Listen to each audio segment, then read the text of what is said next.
Rejoice! It appears Doctor Doom will finally look like Doctor Doom in a movie. Lots of fans are definitely happy, but we have to wonder, what took so long? There's actually more to it than you might think. Aside from an obvious store-bought costume at San Diego Comic-Con in 2024, what can I tell you? I like playing complicated characters. And a brief shot from behind in the mid-credit scene from Fantastic Four: First Steps, we haven't actually gotten an official look at what Robert Downey Jr.'s Doctor Doom will look like in Avengers Doomsday. Until now, that is. Multiple accounts on X have posted a handful of pieces of promotional art that at the very least have the air of legitimacy. The images are said to come from January's Futures Festival event at Pinewood Studios in the UK. Marvel shoots a whole lot of its features and TV shows at what used to be called Pinewood Studios in the Atlanta area. It also looks like one of the designs was at least briefly being sold on a t-shirt on Amazon. It's long gone now, though. We knew from First Steps that Doom would be rocking his classic green hooded cape, and he holds his mask. But this new art appears to confirm that just about everything else will be comics accurate too. The metal mask, including the slot for his mouth, his chainmail and gauntlets, even his cloak clasps. But you don't need to take our word for it. Underneath the X post from the account Project Hurt revealing 2 pieces of Doom promo art, the replies are pretty much universally positive. Numerous people called the look peak. Another wrote, "It's very Doom-tastic." Another replied, "Dude already has so much aura and it's only posters." From that moment on, I knew that I was meant to be the master of all. Quite a few of the reactions were quite simply relief that Marvel seemed to be learning from other studios' past mistakes. One wrote, "It's the most Doctor Doom I've ever seen Doctor Doom look in a movie." A Redditor dryly stated, "That certainly is a picture of Doctor Doom." On an X post from Avengers Updates, a whole bunch of replies compared one of the posters to the comics art of painter Alex Ross. Quite a compliment. On Reddit, someone expressed a similar sentiment, writing, "It's so slavishly accurate, it doesn't even register in my brain as movie Doom. It just looks like a variant cover of any given issue of a limited Doom run or something." Others said they were relieved that this design looked different from other images purported to be how Doom would look in Doomsday, either in fan art or AI-generated material. That said, there was still a bit of hesitation on the part of some of the commenters. Quite a few wondered if this art was really real, even though it absolutely seems to be. Others said the script would have to get it right, and Downey would still have to nail the performance to make it work. One wrote on X, "Doom finally looks untouchable. Now the writing has to earn that mask." Because it's going to be a real costume and not just a drawing, Doom's movie outfit does appear to have a few details that aren't always present in his comics look. Case in point, his 2 cloak clasps have designs on them that aren't typically there. In the comics, they're usually just 2 big gold circles. Fans on Reddit have tried to puzzle out what those designs are and what they might mean. At first, some immediately thought the symbols to be Thor's hammer and Captain Marvel's star. While that'd certainly be effective in integrating Doom to those other heroes upon meeting them, another poster had an explanation that is more in line with who Doom truly is, writing, "The 6-pointed star is a symbol of the occult. The hammer is the symbol of labor. Dr. Doom's symbols likely just mean magic and science." He lacked my daring, my fascination with forbidden experiments. In other art, the star does look to have 8 points, but the larger point stands. Given that Doom is both a sorcerer and a scientist, that take makes a lot of sense. Also, the Hala star isn't just a symbol of Captain Marvel, it's something all Kree warriors wear. Another Redditor also took notice of Doom's belt. In the comics, it's typically just a regular belt, or occasionally the belt buckle might be in the shape of the letter D, but the movie version looks to have a deeper symbolic meaning. The Redditor wrote that it seems to have also pointed toward a mix of the mystic arts and book learning, writing, "It looks like half of it is a hex and half is an apple. Interesting blend of magic and science." A few other commenters were looking at a different detail of the promo art, the eye holes. In particular, they wanted to see if there was any visible scarring on Doom's face, like he has in the comics. It's honestly pretty hard to tell from what we have so far, though we have heard some rumors Downey will be wearing some scarring makeup in the movie. Odds are the MCU version of Doom's origin story will be markedly different from his comics origin. He looks exactly like Iron Man. You've got to address that eventually, right? But in the comics at least, the metal mask Doom wears is far from just a style choice. It's a key component of who he is. As a teenager, Victor Von Doom earned a scholarship to State University, which is where he met his lifetime nemesis, Reed Richards, while working on an experimental device that would enable him to literally free his mother's soul from hell. It exploded. He was expelled from the university and traveled to Tibet, where he took up with a group of monks. Over time, he became their leader, and he had them affix his mask to his face. Depending on which story you read, Doom's face was either horribly burned in the device explosion or just lightly singed. What have I done to myself? My face, it is hideous. In more modern versions of his origin, grafting a hot metal mask to his face is actually what did the most damage. We'll just have to wait and see just how much Downey Doom's face is deformed, and how it happened in his case. Surely a big part of why fans are so relieved that Doom looks the way he does in the promo art is that his comics look has gone pretty much unchanged for 60 years. The Doctor Doom who first appeared in Fantastic Four issue 5 by Stan Lee and Jack Kirby all the way back in 1962 has most of the hallmarks of Doom today. He just didn't have his cloak clasps and his robe was a little longer. By Fantastic Four issue 57 from 1966, he was pretty much exactly a model for how he'd look in nearly every appearance from then on. Just a handful of comics characters could boast such a consistent sartorial approach over the decades. Superman has changed his outfit quite a few times in almost 90 years, but pretty much always goes back to the classic red and blues. Same goes for Spider-Man. But Doom's hated enemies, the Fantastic Four, seem to change their duds every couple years. Even Batman can't ever seem to decide on a color scheme and whether to keep the yellow oval around his bat symbol or not. Anytime Doom has temporarily changed his appearance in 6 decades of comics, it's been a big deal, and brief. In Fantastic Four issue 85, he wears fancied-up King regalia for a time. In the original Marvel superhero Secret Wars, he goes maskless for a bit after stealing the Beyonder's powers. But now I am as pleasing to look at as my benevolence is to behold. In a pretty wild story from the 80s, Doom uses the Puppet Master's abilities to pose as Reed Richards' boss at a university. He's just a guy in a suit for a page or two. In the miniseries Doom from 2000, Victor gets trapped on a primitive world without his armor, so he has to fashion them out of what's available. One of Doom's most memorable temporary costume changes comes in the story Unthinkable, where he returns to his magical roots. To cement a pact with some demons, Doom has to kill his childhood girlfriend, Valeria, and wears her skin as his armor. The Thing later mistakes it as leather. There are a couple stories, including 2015's Secret Wars, where Doom swaps out his typical green threads for white ones. After Secret Wars, an introspective Doom becomes the infamous Iron Man for a time, replacing an incapacitated Tony Stark. At the time, he could remove that mask and show his healed face, but that quickly changes back. For a brief period at the start of the 2018 Fantastic Four series, Doom drops the armor and goes for a shirtless, shoeless style. That particular series has a couple other variations, including some stylish fencing gear and what you might call his formal uniform for his wedding, which does not go according to plan. As some of the commenters on the promo art noted, Marvel and the various studios who have adapted its properties over the years haven't exactly done a bang-up job of bringing Doctor Doom to the big screen. Sure, plenty of animated versions of Doom have captured his evil essence, but for whatever reason, live-action portrayals of the Latverian monarch have been big misses.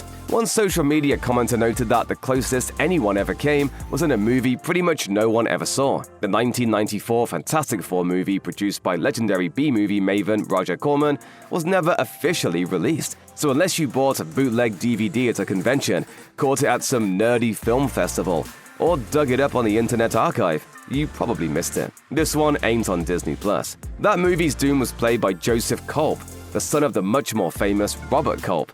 The performance, isn't great. Take my advice. Keep your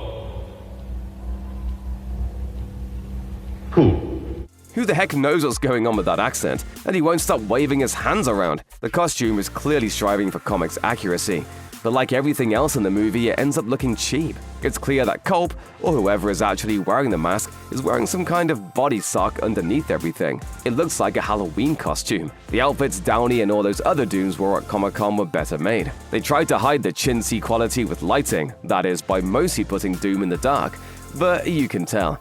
It's a low-rent costume for a movie that, according to the rumors, was never intended for release, even though the crew didn't know that while they were making it. The FF and Doom finally made it to theaters with the 2005 Fantastic Four movie, directed by Tim Story. Even if a lot of the movie is just okay, its take on Doom, played by Julian McMahon, is baffling. The only part of his origin that it really keeps is that he and Reed Richards went to school together. Instead of a vengeful Latvian dictator, he's a wealthy businessman who funds the FF's trip to space. Victor also goes with them, so the accident that gives him powers affects him too. The effects of the cosmic radiation, his body starts turning into liquid metal, and he gets electricity powers. So tell me, what happens when you superheat rubber? Oh, and he also gets a little scar on his face that continually grows. Doom's incredibly vain, so it bothers him a lot. The vengefulness does eventually kick in, and he manipulates Ben Grimm to drive a wedge between him and Reed. But he doesn't actually fully doom out until the very end. After seeing his worsening condition in a reflection, Doom takes his metal mask out of a display case and puts it on. The rest of his armor, though, it's just his metal skin. He at least has the green hood, and the mask actually looks okay. But it's still not quite there. As one Redditor noted, "I want my man Doom to wear full armor and a cape, not some weird modern coat." Most of the fan complaints are about whiffing on Doom's personality and background more than the look though. Doom returns for the 2007 sequel, Rise of the Silver Surfer, and while the character problems remain, he at least does have a cape in that one. But it is black instead of green for some reason. We probably don't need to tell you that the 2015 Fantastic Four reboot attempt directed by Josh Trank is bad. That movie pretty much gets everything wrong. So of course it swings and misses on Doctor Doom, but it's a really big miss. It really seems like 2015's Fantastic Four wants to do everything it can to be different from the previous movies, but it weirdly keeps a key component of their Doom origin. Namely, Victor goes on the mission that gives the FF their powers once again. The key difference is that, this time, instead of being a businessman, he's a young scientist with ties to the Baxter Foundation. The trip isn't to space this time either, it's to another dimension, Planet Zero. Victor, played by Toby Kebbell, seemingly dies on the trip and gets left behind. When some other researchers go back to Planet Zero, they find that not only is he not dead, but he's fused to his spacesuit and now has telekinetic powers. You know, like Doctor Doom? You want to know how I survived? That place kept me alive. So this Doom's mask and armor are just a melted spacesuit. He puts on a tattered hood and cape a little later for some added flair, but it doesn't help much. His plan is some nonsense about how Earth should be destroyed to protect his new home, Planet Zero. This is Doom in name only. According to Redditors, there's apparently a reason why this Doom looks like a crash test dummy, or as one poster put it, the Putty Patrol from Power Rangers. Rumor has it that he was a Doombot being controlled by the real Doom in the original script. But honestly, there's no explaining this movie, it's just a mess. Doctor Doom not really looking like his comic book counterpart on film wasn't just a phenomenon involving that one character, of course. Aside from Superman, pretty much no movie superhero wore their comics costume in movies for a long time. Without a doubt, filmmakers thought they looked silly. They were embarrassed of looking too colorful and comics-like. This often quoted line from 2000's X-Men all but proves it. You actually go outside in these things? What would you prefer? Yellow spandex?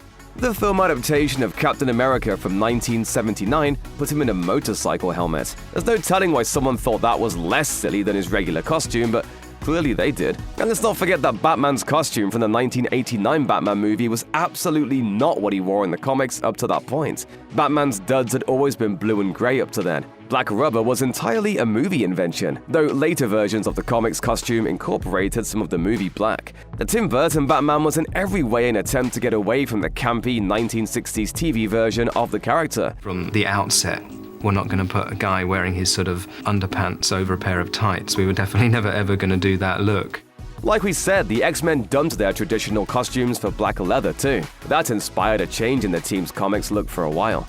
Ben Affleck's Daredevil had a costume that was slightly closer to the comics, but was still very leathery. The Spider-Man movie costumes were definitely more colorful, but also made some major changes to his comics appearance. The real standard bearer for making superheroes look like their comics counterpart has been the MCU. Iron Man looked right in that first 2008 movie. It's helped that his outfit is a suit of armor rather than a spandex uniform. But then Captain America looked fairly comics accurate in his first movie. Thor had some changes but was pretty close. Bring that up to Captain Marvel, who looks like she's ripped from the comics page. So it makes sense that it'd be Marvel Studios that would provide a Doom who looks like Doom. After all, they're the ones who finally put Wolverine in his traditional yellow spandex 24 years after he debuted on film. Ooh, look at those jammies. That only took 20 years. It's a valid question to wonder why Doom having his comics look is so important to fans. After all, Marvel Studios took some creative liberties with Thanos. The movie version ditches his helmet, which the comics version always wears as quickly as possible.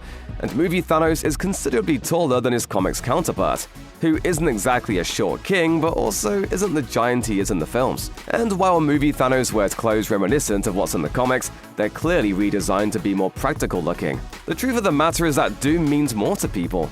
Thanos has his one great story, Infinity Gauntlet, but Doom is the Marvel Comics supervillain. He may have started out as the arch-nemesis of the Fantastic Four, but he has gone on to face off with pretty much every Marvel superhero in some story or another. Multiple huge events have been built around him, from 1984's Marvel Superheroes Secret Wars to 2015's Secret Wars to 2025's One World Under Doom. Look at any online list or poll of the top or favorite Marvel Comics supervillains on sites like Comic Vine, Nerdist, IGN, Ranker, the list goes on, and Doom's at the top. Fans want to see their most beloved bad guy in live action as they know him, and frankly, this is the first real chance I'll have to do that. Even with the opportunity at hand, fans are well aware that things could still go wrong in Avengers Doomsday. Like we noted, it's going to take more than just a comics-accurate costume to bring Doom off the page and onto the screen. As that one commenter stated, the script has to get it right, and Robert Downey Jr. has to pull it off in his performance.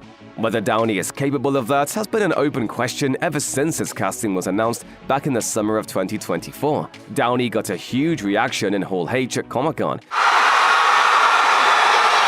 But outside those confines, the reveal was met with a lot more skepticism. People called it stunt casting to bring back one of the MCU's most prominent actors for a different role. Plus, Downey's largely associated with the snarky tone and winking delivery that was perfect for Tony Stark, but less of a fit for the monologuing, arrogant Doom. Hey Tony, remember me? Sure don't. In a poll on r/comic books just after the announcement, more than twice as many respondents said they didn't like the casting as voted that they liked it. A concern many of the commenters expressed was the question of whether this Doom is a variant of Tony Stark. One wrote, "If they go the route of making Doom an alternate universe version of Stark Iron Man, that's even worse. We've had 3 bad movie versions of Doom. I'd like one that's relatively faithful." That said, the most respondents in the poll said they weren't sure what to make of the casting. They'd just have to wait and see how it turns out. Most of the commenters said they think Downey has the acting chops to nail Doom down. Surely it had to help that Downey was just coming off an Oscar win for his role as Louis Strauss in Oppenheimer. Amateurs seek the sun, get eaten.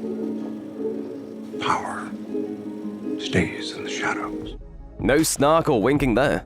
As we're making this video, there's still more than 10 months before Avengers Doomsday is released. There's a Spider-Man movie, Brand New Day, coming out before that in July. It feels a little weird to be obsessing so much over details in a movie that's so far out from actually being in theaters. But honestly, Marvel did this to themselves. There's so much riding on Doomsday. Marvel's post-Avengers Endgame movies haven't exactly been flops, but the sense of excitement people had during the first decade or so of the MCU has faded dramatically. A few movies, Eternals looking at you, have been viewed as full-on duds. The whole Kang threat Marvel was building up with Loki Season 2 and Ant-Man and the Wasp Quantumania had to be scrapped, and Marvel has made it clear by promoting Doomsday months and months in advance, bringing back Downey and Chris Evans and making statements like it's a direct sequel to Endgame, that they're betting it all on Doom. No, it's not like if Doomsday flops, it'll be the last Marvel Studios production or anything. They'll plow ahead with Secret Wars and all the other projects on the schedule. But Doomsday is undoubtedly the movie that Marvel hopes will convince fans that they're back, that the spark has returned. No, not that one! Susan, you're fired! A term that at least some vocal online fans have used to describe the promotional campaign for Doomsday is desperate. While that may not be entirely fair, you have to admit driving a truckload of money up to Downey and Evans' houses to get them to come back definitely does give off that vibe. Somebody hit an emergency switch, possibly after seeing the box office numbers for the Marvels. But also, they're smart people, right? Disney hires some of the most savvy marketers in the world. You kind of have to wonder, is this all their plan? Like, all of it? Not just a 5-hour video of the backs of some chairs and 4 teasers, but also the inevitable leaks of those teasers, the glut of fan-made AI versions of the teasers, leaked set photos, and maybe, just maybe, these images of Doctor Doom finally looking like he has in Marvel Comics for the past 60 years.